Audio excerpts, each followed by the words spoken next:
BSF जवान पूर्णम साहू की गलती से सीमा पार करने के बाद पाकिस्तानी रेंजर्स की ओर से पकड़े गए थे। उनकी पत्नी रजनी अपने पति के रिहाई के प्रयासों को समझने के लिए फिरोजपुर पहुंची थी। बीएसएफ अधिकारियों ने परिवार को आश्वासन दिया है, लेकिन पाकिस्तानी रेंजर्स कोई ठोस प्रतिक्रिया नहीं दे रहे हैं।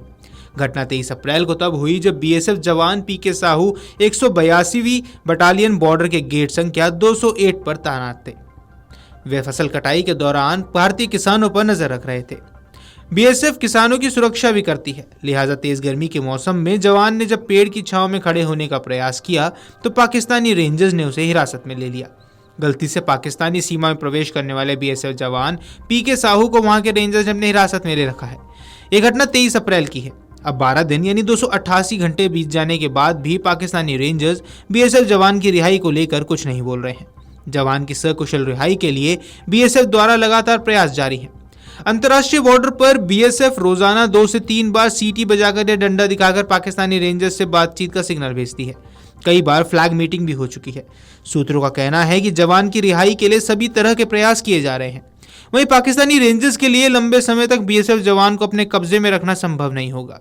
सूत्रों के अनुसार इस मामले में बीएसएफ और पाकिस्तानी रेंजर्स के बीच फ्लैग मीटिंग भी हुई है, हालांकि उसका कोई खास नतीजा नहीं निकल पाया। उसमें यही बताया गया कि जैसे ही रेंजर्स के शीर्ष नेतृत्व को हरी झंडी मिलेगी, जवान को छोड़ दिया जाएगा।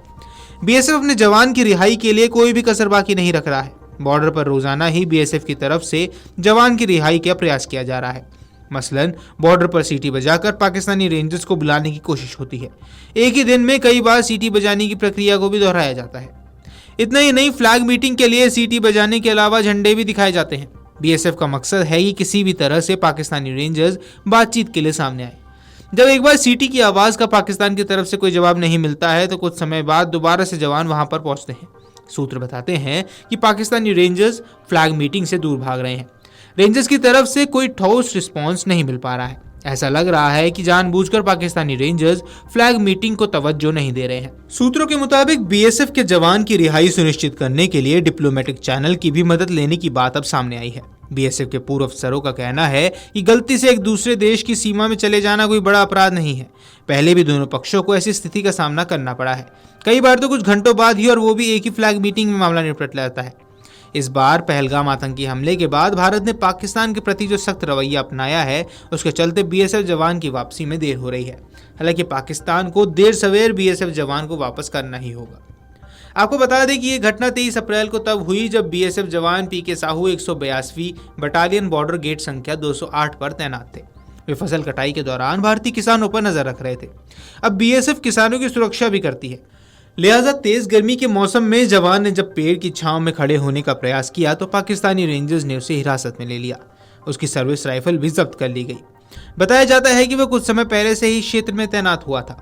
बीएसएफ के पूर्व आईजी बीएन शर्मा बताते हैं, ऐसे मामले कमांडेंट स्तर पर निपट जाते हैं। कई बार तो कुछ घंटों में ही जवान वापस आ जाते हैं, बशर्ते कोई अपराध की मंशा ना हो। हिरासत में जवान से पूछताछ की जाती है। अगर सीईओ के लेवल पर बात नहीं बनती है तो उसके बाद डीआईजी स्तर पर बातचीत होती है। इसके बाद आईजी स्तर पर बात की जाती है। सब तरीके के रास्ते बंद हो जाएं तो कूटनीतिक प्रयास किए जाते हैं। पाकिस्तान को बीएसएफ जवान लौटाना ही होगा, वह उसे कोई नुकसान नहीं पहुंचा सकता है।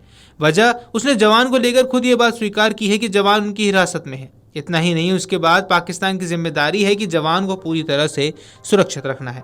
अब वो कोई भी ऐसी चाल नहीं चल सकता है जिसमें कह दिया जाता है कि जवान ने भागने का प्रयास किया इसलिए उसे नुकसान हुआ।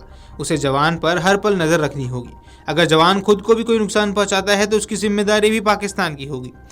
दूसरी तरफ बीएसएफ के राजस्थान सेक्टर में पाकिस्तानी रेंजर्स को जासूसी के आरोप में गिरफ्तार करने की बात सामने आ रही है। हालांकि बीएसएफ ने इस मामले में आधिकारिक पुष्टि नहीं की है। वहीं आपको बता दें कि बीएसएफ जवान की पत्नी रजनी साहू सोमवार को फिरोजपुर पहुंची थी। वे अपने पति को वापस लेने के लिए फोर्स के प्रयासों को समझने के लिए आई थी। रजनी ने कहा कि हर कोई उन्हें आश्वासन दे रहा है, लेकिन बुधवार को पाकिस्तानी रेंजर्स की ओर से हिरासत में लिए जाने के बाद से कोई भी प्रगति नहीं हुई है। वे जानना चाहती थी कि आखिर क्या बातचीत चल रही है, उनकी रिहाई में देरी क्यों लग रही है। रजनी अपने बेटे, 2 बहनों और एक बहनोई के साथ यात्रा पर पहुंची। उन्होंने कहा कि यदि बीएसएफ शिविर के अधिकारियों से बातचीत के दौरान उन्हें कोई संतोषजनक जानकारी नहीं मिली तो वे केंद्रीय गृह मंत्रालय और अन्य सरकारी अधिकारियों से मुलाकात के लिए फिरोजपुर से दिल्ली जाएंगी। Video desk, amarujala.com। अगर आप ये वीडियो YouTube पर देख रहे हैं तो हमारे चैनल को सब्सक्राइब कर बेल आइकन दबाएं और Facebook पर देख रहे हैं तो हमारे पेज को लाइक करें। 8 मिलियन प्लस सब्सक्राइबर, आपके इस भरोसे के लिए बहुत धन्यवाद।